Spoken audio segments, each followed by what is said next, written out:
This is the update 34 beta, Curveballs, and we're in Providence Ridge, possibly my favourite map. Not only do my characters do roly-polies, my cars started doing it too. You'll notice we're in a different community than normal. Please welcome the cousins of the Lizard Gang, the Kraken Squad. Curveballs first start on day 5 of first communities, and that's where you join me now doing a quest for the engine bangers. Let's just hope they didn't get our name for where they're sticking their dipsticks, if you know what I mean. Ooh, new curveball entry. Now we're talking. Explosive gunk zombies? Effects will be revealed once the entry is moved to active. So while waiting for the curveball to become active, I quite literally blow my way through the mission as quick as possible.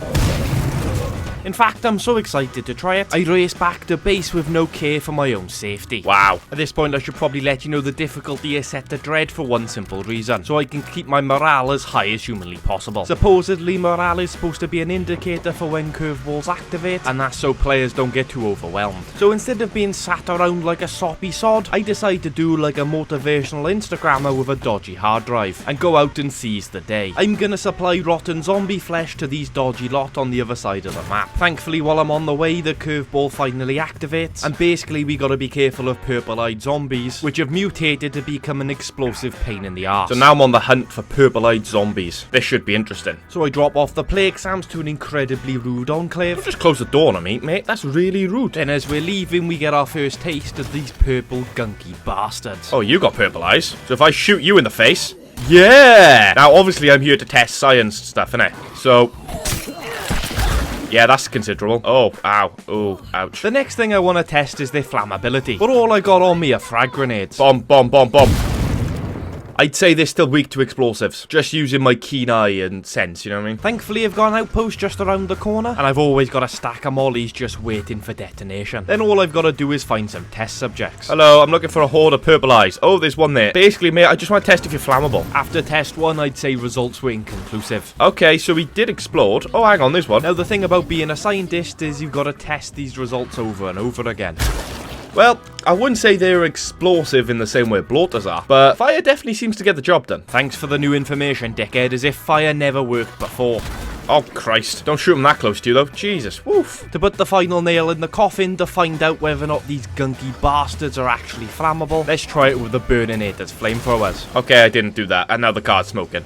Oh, and now somehow I'm on fire. Great. I decide to move on to something a bit more challenging by taking down an infestation. And see if we got purple-eyed zombies in there. But that might not be a great idea, seeing as my health has taken a bigger hit than Hugh Edwards' career. I get out of the car and nearly shit myself. Oh, is that a purple-eyed feral? I think that might be a purple-eyed feral. Spoiler alert, but it wasn't. Ignore me, I'm an idiot. In fact, this is where everything goes horribly wrong. You see, I got bloody cocky, didn't I? After playing for so long on Nightmare and Lethal, I can surely handle Dread with no painkillers or stims. Probably shouldn't have done this in this kind of situation, and also when I'm this heavy. You two could shut the fuck up as well. Well, at least that's the infestation taken care of. Now I just need to get out here with my pride and arse intact. There we go. So I hop down, shoot everything that chases me, and run back to the car. Thankfully, we get back to base, safe as houses. Swap to a character who obviously hasn't been puffing zombie brains for the last hour. Now to waste some time until the next curveball spawns. So I take out an infestation with a Wily Peak grenade. Oh yeah, that's done a good job. Spray and pay a couple of ferals out of existence. Survey from high places. Buy a biochem station from a lad named Nails. Then take down a siege site with the precision and silence of an SAS hit squad. And it obviously goes perfectly fine with no issues. Okay, right, we managed to do it silently-ish. Then finally, we'll fight in a play cart the curveball ends. Oh, there we go. Explosive gunk zombies has ended. Although I do have to deal with the last few dregs. Oh, great. Oh, great. Thankfully, the jug doesn't cause me any issues in taking out that play cart. Oh, shit. And when it falls, thankfully, it takes out the jug with it. Sweet. Oh, my God. That was pretty insane. Well, I came here to get play samples, and I think I've been successful in that endeavor. I once more head back to the safety of my base, then stand there for an incredibly long time waiting for the next curveball to spawn. Folks are asking if we know anything about this shit that has started to go missing. Specifically, materials and meds. They have lost supplies and are struggling to source new resources. New curveball entry, the Lone Raider. So I arm up, ready to murder some hostiles, and if you've been here for a little minute, you should know how we do things by now. And if this is the first time you've watched, why not subscribe and also like the video? A Lone Raider has built themselves a hideout and is using it as a base to steal resources from us and our neighbours. And the daily supply from our outposts has ceased to exist. Oh boy, You are going down, sonny boy. Right, where the fuck is he? The bandits. Population of 1. Well, it's about to be the population of Boomtown. Everybody needs to know and understand that I'm the only warlord that's allowed in Providence Ridge. And that goes for you lot too. So I get to his hideout and decide to go with the old honey trap method. Hello, my friend. I've come to, I see you're hungry. So I've decided to offer you some food. Would you like some food? Some medical supplies? Unfortunately, those grenades were about as successful as the war on drugs. I might have missed every single one of those grenades.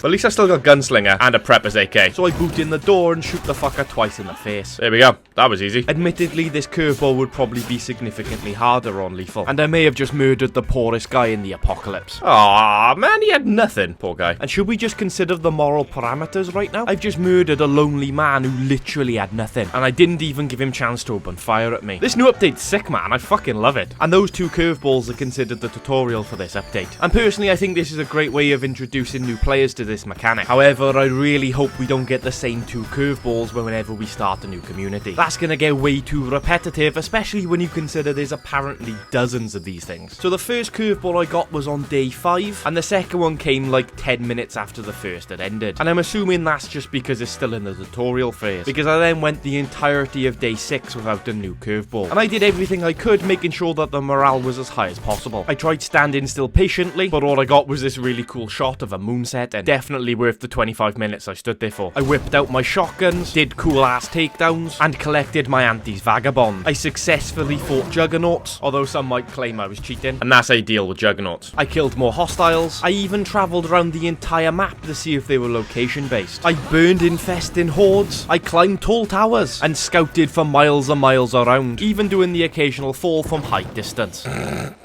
What a tit. And then, nearly an hour into my live stream, something magical happened. Can't believe we haven't had any curveballs spawn. Oh, there we go. Did that just spawn? Alright, okay. This curveball means juggernauts are not only tougher, but way more dangerous. They'll deliver way more damage, their eyesight's better so they can see you from distance, and their sense of smell is much more acute. So overall, this was a bad day to skip a shower. So I grabbed some explosives from the supply locker, then we head off in search for a big brute. With juggernaut hunting, chat. But to be honest with you, this did take a considerable amount of time. Today I don't take that jump, chat. I've become a boring old man. That is until someone in chat makes a suggestion. Just look at the map where the landmark outpost is. I bet there will be a juggernaut nearby. And guess what? He was right. Admittedly, it is the other side of the bloody map, but I simply can't not fight a new variant of a juggernaut. And he happens to be like right next to a hostile enclave. So you know exactly what we gotta do. I park up and the big boy is already banging at their door. But that doesn't seem to last very long. So it looks like the juggy boy's after me. But by now you should know I'm a problem solver. There you go, look. I throw several explosives to keep his fascination on them. Oh no, he's a poor guy. What's gonna happen to him? One of the hostiles tries coming at me with a log splitter, but as a general rule of thumb, high-grade military weaponry tends to beat sharpened steel. Remember, we're still in plague territory and all of this noise has attracted hordes. So I tried popping a Red Bull, but got the wrong thing equipped. Oh, no. While I fight off the hordes that have gathered, the Juggernaut finishes off the final hostile. So now it's just me versus the big boy. And seeing as that hostile enclave and my copious amounts of explosives have softened him up, this should be a bloody cakewalk. Oh, that did do a big chunk of damage. More hordes seem to gather, and I'm starting to wish I brought more painkillers. And the explosives, to be fair, wish I had a fuck ton more of them. I get him to drop to his knees, but for some stupid reason I refuse to execute him. I want to kill him properly. Fuck knows what that's supposed to mean as I whip out my shotgun and start thinning out the crowd. But eventually I do take the single button execution. Don't worry, that's not the only Juggernaut I fought. Although in between I did move bases and swap to a new character, seeing as the previous one was absolutely fucked. And we even get another curveball to spawn. Hey, just letting you know our base is running smooth. I can't see us having any issues for a while. We should make the most of this luxury. This curveball's named a well-oiled machine. And I think it's really interesting that you can also get curveballs that'll help your community. Better food and meds production, a reduction in noise, and cheaper to perform facility actions. But that shit's boring, I hear the comment section cry. Get back to fighting mutated Juggernauts, you prick. And I'll be honest, I'm skeptical about how much of a buff the Juggernaut has had, as I take out a full horde within its earshot. Although admittedly this is dread and I'm using a suppressed weapon. The first thing I test is his eyesight and smell. Improved sight my ass, but my words will always come back and bite me in the ass. Oh, there he is. Right, I do want to take one hit. It's for science, and I am using cannon fodder. Okay, half health. And the only gun I brought with me was a 22 rifle. It's like fighting off a grizzly bear with the power of tickling an armpit. Luckily I'm one speedy boy. Not even God himself can touch me. Oh, Okay, yeah. Well, that wouldn't be the first time I put my foot in it. Okay. I managed to crawl away with my tail between my legs, but I refused to surrender. And you could say that was a stupid decision. Yeah, okay. We might be about to die. But this nameless cannon fodder, this myth amongst men, is built different. He dodges, he smacks, and he shoots until that big bastard drops to his knees and I can move in to get the final blow. You can officially call me the Juggernaut Slayer in the comment section. Get fucked, Juggy boy. And again, that won't be the last Juggernaut I defeat in this video. But first, one of my moderators wanted me to murder an enclave. Hi guys. So I threaten them, briefly retreat, then rain bouncing boluses down on their asses. And while a glorified firework isn't enough to finish them off, my machine gun is. Although the final one wants to do this the old-fashioned way. Oh my god, this guy crept up on me. Well, you want to go hand to hand? Let's go hand to hand, bitch. Oh my gosh, she kicked me in my lady garden. At the end of the day, it is survival of the fittest. There you go, look, you want to go hand to hand? How does that feel? Look, we're going hand to hand. One final power shot gets the kill. There we go. Now it's time to take on our last and final Juggernaut. This is where everything goes horribly wrong. Before I even manage a shot off, he gets a big hit on me. Oh crap, okay. I put a mag of 5.56 ammo into the brute's face, then hit him in the back with my double bit axe. Oh. I then drop a fuel bomb, but obviously Jugs are immune to fire. I did it because it makes it look pretty. I take beating after beating after beating. Am I dead? Am I dead? Am I dead? I might be dead. I might be dead. But I managed to crawl away with a sliver of health and a serious infection. And instead of taking the short walk back to base, I get in the bloody car. And that goes about as well as you'd expect. That's gonna be an issue. With the car surely about to explode, I get out and try to lead the Jug into the path of the explosion. After that, I accept defeat and head back to base. And after stabbing myself with some homemade remedy, I shotgun him into submission. Gargantuan Juggernaut my ass.